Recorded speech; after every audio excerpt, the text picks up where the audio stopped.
हलू नका फक्त आता. सर वरती घ्या बूम वरती घ्या.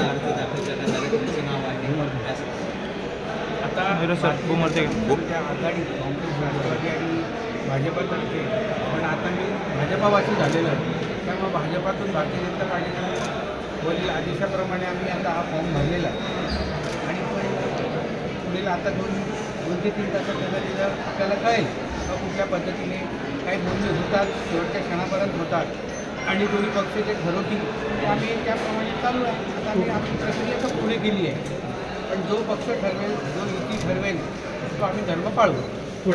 काल भाजपने व्हीप जारी केल्याचा पत्रकार परिषद सांगितलेला होता. आता यांनी सदा मामानी फॉर्म भरून गेलेले आहेत, त्याच्यावर काय तुमचं म्हणणं आहे? आता हा कायदेशीर भाग झाला. याच्यामध्ये तर सगळ्या गोष्टी होणार आहेत. चर्चा चालते, दोन्ही पक्ष आहेत, दोन्ही युतीचे पक्ष आहेत. त्यामुळे त्या लेवलला काय चालेल, काय आदेश येतील शेवटच्या क्षणापर्यंत तसं चालणार आहे. मी आता स्वतःचं मनोगत प्रकट करणार नाही, पण एवढं निश्चित आहे का आम्ही 12ची 27 झालो आणि आम्ही सत्तेत आलो हा आम्हाला अभिमान आहे. आणि आमचा नगराध्यक्ष आणि जेही असेल उपनगराध्यक्ष येईल हा युतीचाच येईल असा एकंदरीत गणित चित्र निर्माण झालेलं आहे.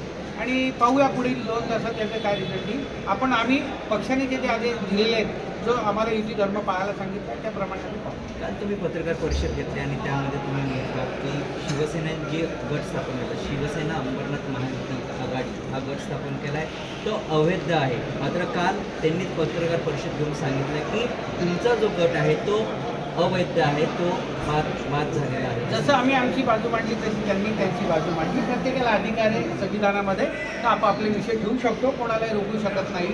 आणि आता राहिला गोष्ट तर ते आता थोड्या वेळात ते चित्र स्पष्ट होणार. उपनगराध्यक्ष कोणत्या पक्षाचा होणार आहे? आता येत्या 2 तासात कळेल. काय नाही आहे, जो असेल तो आपल्या शहरातलाच असेल, पुढे बाहेरचं होणार नाही आहे. काय त्याच्यात काय दुमत नाही आहे. धन्यवाद. तुम्ही फॉर्म भरलेले आहेत.